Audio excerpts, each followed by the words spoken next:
want to talk about the growing tensions between China and the United States. I want to talk about the tensions growing between these two nations over Taiwan specifically. I want to refresh everyone's memory. I think everyone remembers this story. U.S. general's prediction of war with China in 2025 risks turning worst fears into reality. And this article says, I hope I'm wrong. And they're talking about U.S. General Minahan, who heads the Air Force's Air Mobility Command. This was in an internal memo he wrote, which was circulated on social media to the leadership of its 110,000 members. Chinese President Xi Jinping, he explains, secured his third term and set his war council in October 2022. Taiwan's presidential elections are in 2024 and will offer Xi a reason. United States' presidential elections are in 2024 and will offer Xi a distracted America. Xi's team, reason, and opportunity are all aligned for 2025. Well, I don't buy that. That is unconvincing. And I've explained this many times. It's not China that is rushing to go to war with the United States over Taiwan by 2025. It's the other way around. It's the United States eager for war with China by 2025. And the reason is very simple. Over the years, the military and economic disparity between the United States and China has been narrowing. It is going to soon close, and then it's going to start widening up again, but this time in favor of China. And after 2025, and not 2025 exactly, but around that time, and afterwards, any hope of the United States conducting any kind of military operation against China in any way of being successful, that opportunity will be gone forever. The United States will never be able to use its military to coerce China in any way from 2025, around 2025 onward. Now, I'm refreshing everyone's memory about this because I want to talk about the conflict itself and wargaming that these U.S. governments and arms industry funded think tanks have been carrying out. And I want to show you one in particular, Center for Strategic and International Studies, CSIS. The first battle of the next war, wargaming a Chinese invasion of Taiwan, and they show these old antiquated U.S. main battle tanks that Taiwan uses, and they're just sitting on the beach in a very impractical way, pointed out at the sea, awaiting some sort of Normandy-style storming of the beaches by the People's Liberation Army. This is how this paper about their wargaming starts out. What would happen if China attempted an amphibious invasion of Taiwan? CSIS developed a war game for a Chinese amphibious invasion of Taiwan and ran it 24 times. In most scenarios, the United States, Taiwan, Japan defeated a conventional amphibious invasion by China and maintained an autonomous Taiwan. However, this defense came at high cost. The United States and its allies lost dozens of ships. If you read the whole paper, they talk about several aircraft carriers being lost as well, hundreds of aircraft, and tens of thousands of service members. Taiwan saw its economy devastated. And in addition to that, again, if you read the entire paper, they talk about how if it looks like mainland China is about to take over any critical infrastructure or get a hold of any critical semiconductor industry, the United States should use long-range missiles to destroy it. So in other words, Taiwan will be able to maintain its autonomy, but it'll be at the cost of its physical existence. So political autonomy, it gets to keep that, but at the cost of giving up its physical existence. Doesn't sound like victory to me. It also says further, the high losses damaged the U.S. global position for many years. China also lost heavily, and failure to occupy Taiwan might destabilize Chinese Communist Party rule. There is no such thing as the Chinese Communist Party. It is the Communist Party of China, CPC. And for people who want to argue that point, it would be as ignorant as saying the States United America. It doesn't make any sense. And the only reason people call it the CCP is to just simply ignore what China calls it themselves so that they can assert themselves over China in this very petty, immature way. The Chinese call it the Communist Party of China, and that is what I will call it. Victory is therefore not enough. The United States needs to strengthen deterrence immediately, and by that they mean buy more weapons. And I'm going to get into CSIS's arms manufacturer sponsors here in just a moment as well. So the paper admits that there is no Ukraine model for Taiwan. Once any sort of armed conflict begins, there will be no way for the United States and its allies to ship any type of weapons or ammunition or any other type of support to Taiwan. It's an island, and it's right off the coast of the rest of China. It's thousands and thousands of miles away from the United States and its allies in Europe. So that's not going to happen. So they say everything that Taiwan needs to fight off an invasion needs to be dumped into Taiwan right now. Flood Taiwan with weapons right now. That is what they're saying. The paper also says, in peacetime, the United States and Taiwan must work together to provide Taiwan with the weapons it needs. That's what I just said. And in wartime, if the United States decides to defend Taiwan, U.S. forces must quickly engage in direct combat. That means the United States, in order for the U.S. and Taiwan to win, the United States has to engage in direct warfare with China immediately, because if they do not, if they even hesitate and then come in later, China is going to succeed in landing on Taiwan and reunifying Taiwan with the rest of China entirely through military force. We hear US policymakers talk like this. You can already see how late the hour is, how little disparity there still exists between China and the United States economically and militarily. It seems almost as you read through this paper that the window may already have closed. Then the paper gets into the background, the status of Taiwan. So let's hear what CSIS has to say. Taiwan is widely regarded as the most dangerous potential flashpoint for conflict between the United States and China. And I just want people to look at a map and see where Taiwan is. And I want them to then ask themselves why this is any of the United States' business at all. It is entirely on the other side of the Pacific Ocean. It is right off the coast of mainland China. How is this a potential flashpoint between the US and China? It just doesn't make any sense at all. It would be like if somehow Catalina Island off the coast of California was a flashpoint because China was crossing the entire Pacific to involve itself there. It says, in 1949, the nationalist government of China under the Kuomintang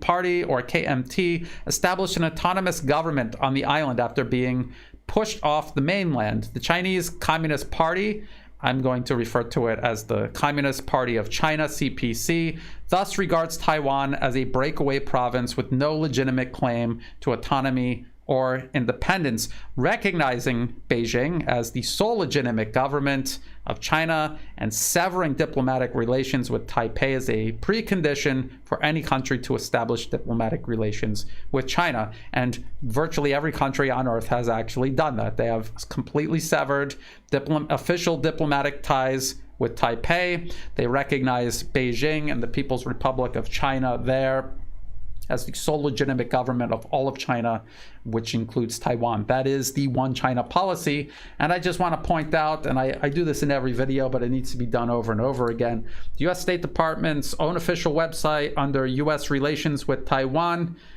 admits to all of this. The United States has a long-standing one China policy, and we do not support Taiwan independence. And so everything that the US is therefore doing to encourage Taiwan's independence, its autonomy, this flies in the face of their own agreement they made with Beijing and the People's Republic of China. It's very obvious who is provoking the conflict here over Taiwan. I've also showed this article many times, and it's very important for people to understand this. This is Voice of America, US government-funded media. U.S. nearly doubled military personnel stationed in Taiwan this year. This was from 2021. So the U.S. has troops on an island they officially recognize as part of China, and they do not recognize Taiwan's independence, and so they are blatantly trampling Chinese sovereignty here by doing this. Before they start talking about their own war game, they talk about other people's war games, and these are things that you might want to look up and check into if you're deeply interested in this topic. The Department of Defense has done much internal wargaming on a US-China conflict, but the results are classified with only a few details leaking out. These details hint at heavy casualties and unfavorable outcomes. For example, in a widely cited commentary, a senior RAND analyst noted, in our games, when we fight Russia and China, the United States gets its ass handed to it. A former Undersecretary of Defense for Policy similarly stated, the Pentagon's own war games reportedly show that current force plans would leave the military unable to deter and defeat Chinese aggression in the future. When they say Chinese aggression, they're talking about internal political affairs of China regarding Taiwan. That is what they're talking about. Another report noted that a secret war game showed that the United States could prevail in the conflict with China, but at the risk of causing nuclear escalation. And we could just look at what's going on in Ukraine right now, the US proxy war there, and how poorly the United States is doing in Ukraine. And this is with their ability to flood Ukraine with weapons, and this is them not having to get involved directly. Over Taiwan, they would have to get involved directly. There's no way for Taiwan to, the forces on Taiwan to fight off the rest of the Chinese army.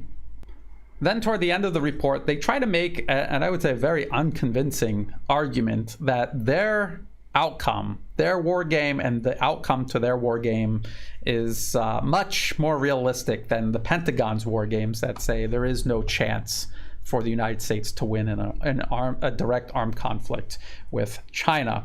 I don't see how. The Pentagon has much deeper insight into US military capabilities and also the capabilities of Chinese military systems because of intelligence available to them and only them. These CSIS experts are political scientists. They don't have a military background. A lot of them don't. Some of them may. I would say that they're trying to make this unconvincing argument because what they're trying to do is say, yes, there is a chance that we can win, and if we want to enhance the chances of success, we need to buy more weapons. And so I think this is a really great time to get into the funding behind CSIS. What this really is an opportunity to create foreign policy that channels more money into arms manufacturers. So this is their donors, foundations, corporate donors, government donors. That includes the US government. Let's just look at corporate donors here. And if you look at the top tier, Northrop Grumman Corporation, of course you have financiers and big oil, but you also have General Atomics. They make the drones. Lockheed Martin, we've heard all about them. And if you scroll down, you see General Dynamics. They make the M1 Abrams tanks that are being sold to Taiwan as well. Boeing, big one there. Bechtel Corporation, one of these defense contractors. And of course, Raytheon. Down here, you have BAE Systems, and it just goes on and on and on and on. A who's who of arms manufacturers across the West, not just in the United States, but across the entire West. So keep that in mind when you get to the end of this paper and you're reading the recommendations. Recommendations like procure sufficient stockpiles of standoff anti-ship weapons, or something like, given the value of submarines, acquiring more is an obvious recommendation. I'm sure that makes BAE and others very happy. Or Taiwan has ordered billions of dollars of weapons, but deliveries have been slow. The United States should speed up the foreign military sales process on its side and urge Taiwanese to speed up on their side. There needs to be a sense of urgency. And you know what's interesting is that if you have to tell the Taiwanese to speed it up and remind them that there's a sense of urgency, does that suggest that there really is this big threat?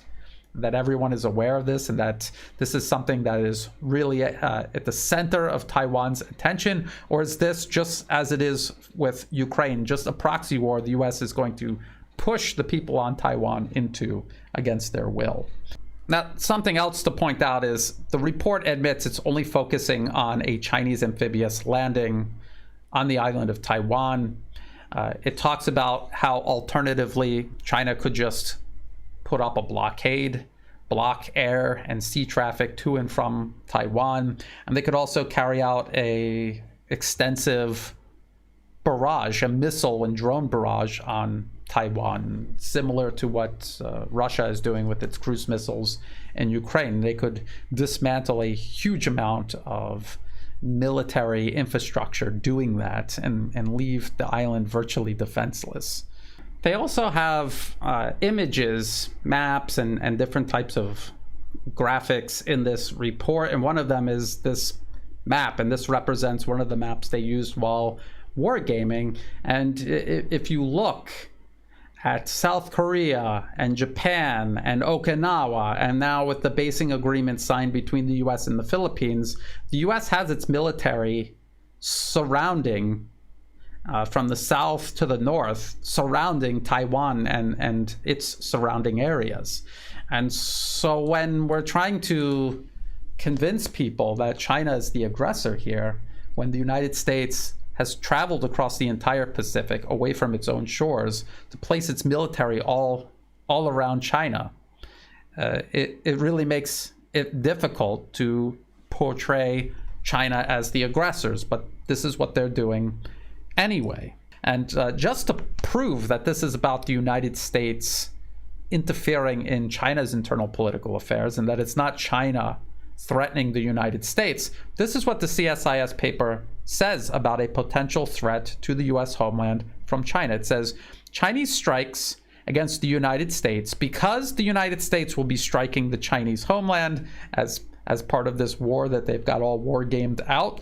The base case assumes that the US homeland is not a sanctuary. However, the ability of the Chinese to conduct strikes against the US homeland and thereby affect operations in the Western Pacific is extremely limited. A few special forces might infiltrate and attack a small number of high-value targets, but not enough to materially affect military operations in the Western Pacific. So without a doubt, the United States meddling in Taiwan, which they officially recognize as part of China, thousands of miles from their own shores, and antagonizing a nation they themselves admit has no ability to strike them significantly in their own homeland. This is just another example of the United States pushing a war of aggression, yet another war of aggression, and while it's doing so, projecting the menace it itself poses to international law,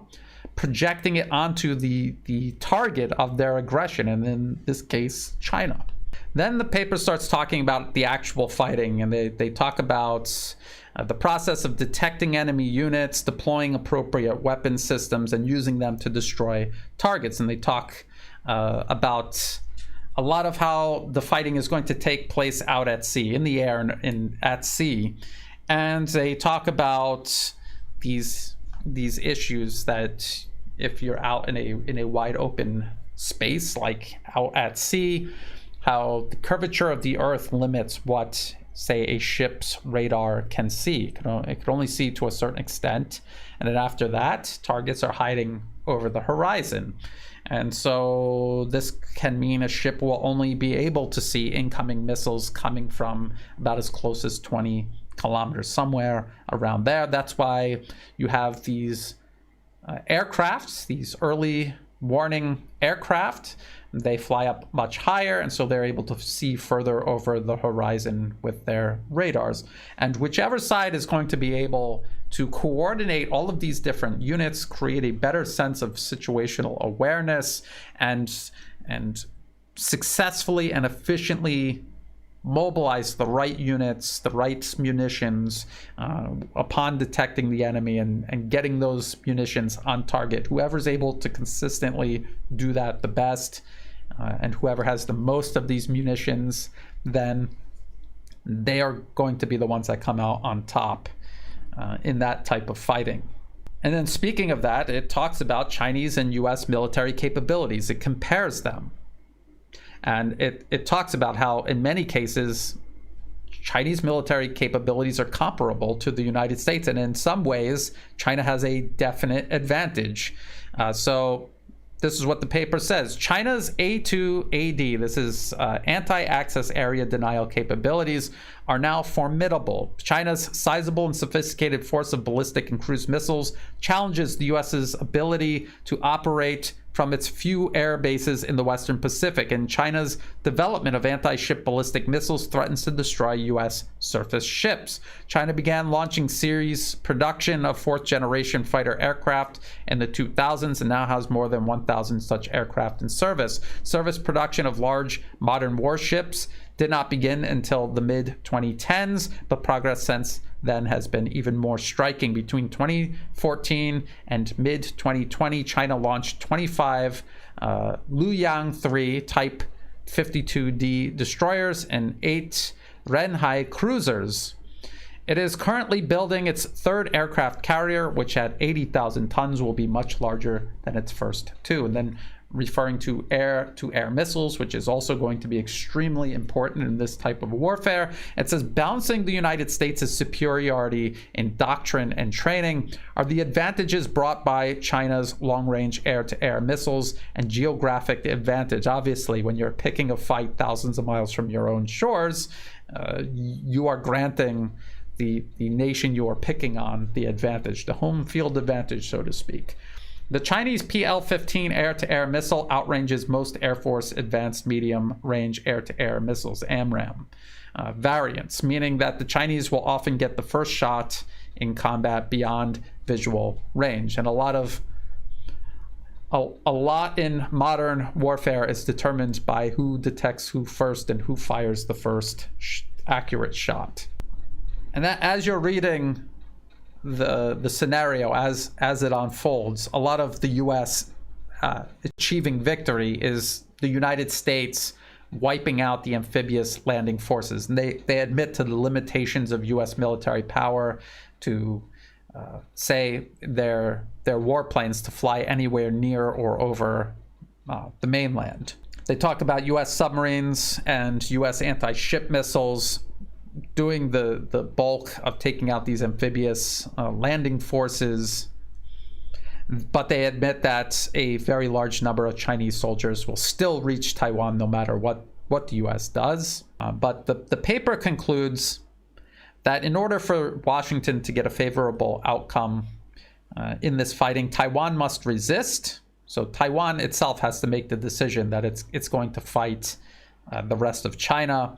The U.S. needs to intervene, and it must intervene immediately. It also needs to be able to use its military bases in places like Japan and possibly even the Philippines. If Japan or the Philippines says, no, you cannot use the bases in our country to wage your war with China, then the U.S. has absolutely no other way to project military force into the area to achieve this. It also says the U.S. needs to have a huge number of long-range anti-ship missiles, and we already see the problem the U.S. has in terms of military industrial output. Are they capable of doing that? And if not, how long will it take them to become capable of doing that? And is that going to be many years into the future, 2030 perhaps, when the gap has already closed and is already widening in China's favor? Another conclusion the paper draws is that China needs to deal with U.S. air power. That is a deciding factor. The paper admits that China has 1,000 fourth-generation fighters. It has longer range air-to-air missiles. It's fighting right off its own coast versus the U.S. Their pilots are going to have to fly hours. Even if they're operating from Japanese or, say, bases in the Philippines, they will be flying for hours before they reach the combat area. Chinese pilots will be fresh, and they'll be right off their own coast. Chinese pilots will also be able to seek cover amid the integrated air defense system China has. This is how the paper ends. This is literally the last sentence in the paper. The bottom line from the analysis is that successful defense is possible and deterrence is achievable, but it will require planning, some resources, and political will. And in other words, what they're saying is if you want to beat China, you can, but you need to buy more Raytheon, Lockheed, Boeing, BAE, General Dynamics, General Atomics, all to help provoke a war with China over an island we officially recognize as Chinese. Now, what can China do to avoid this? The US is obviously determined to provoke yet another war. It did with Russia through Ukraine. Now it wants to do it with China through Taiwan. What can China do? I've pointed out many times before that time is on China's side. Myself and Angelo Giuliano have repeatedly explained how a peaceful and mutually beneficial process of reunification was already well underway. The United States in 2014 sponsored a color revolution similar to what it did in Kiev, Ukraine. It did so in Taiwan. The Sunflower Movement, by 2016, the US got its client regime into power, the Democratic Progressive Party, this hardliner, separatist political faction. And they've tried to roll back a lot of the achievements made in terms of peaceful, mutually beneficial reunification. But this is artificial. China's economy, as it grows, it is a magnet for Taiwanese reunification. I want to show you this. This is very important to understand the trade between Taiwan and the rest of China. Exports between China and Hong Kong, if you add them together, and you should because Hong Kong is China, it's about half of their exports go to the rest of China. And then in terms of imports, almost a quarter of their imports come from the rest of China. And these imports are really important inputs for their semiconductor and electrical component industry, which is their largest and most important industry.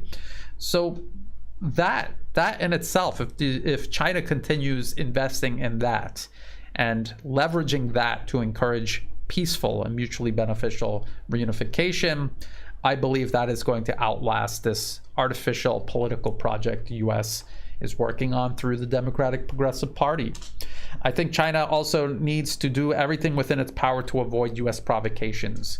In this paper, they talk about these Marine littoral regiments and how it would be great if they could pre-position one on Taiwan itself. So having 1,000 or more US Marines with all of their weapons and missiles on Taiwan itself, a tripwire force, so that China wouldn't dare do anything toward Taiwan, and then the US could openly back separatism, so-called independence, actually just carving out a military base and a colony right off of China's coast.